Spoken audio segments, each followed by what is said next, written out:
नमस्ते मित्रांनो, घाट माथ्यावर फिरत असताना सर्वत्र जशी हिरवाई असते तशी सध्या पिवळाई पसरलेली आहे. आणि ही आहे पिवळाई या नालच्या भाजीची, की ज्याला मोठा कवळा देखील म्हटलं जातं किंवा कवला देखील म्हटलं जातं. स्मिथिया सेटुलोसा असं याचं बॉटॅनिकल नाव आहे.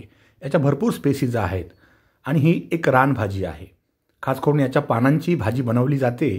याची भाजी थोडीशी बुळबुळीत लागते. खूप लोकांना खायला आवडत नाही, पण पौष्टिक अशी भाजी आहे.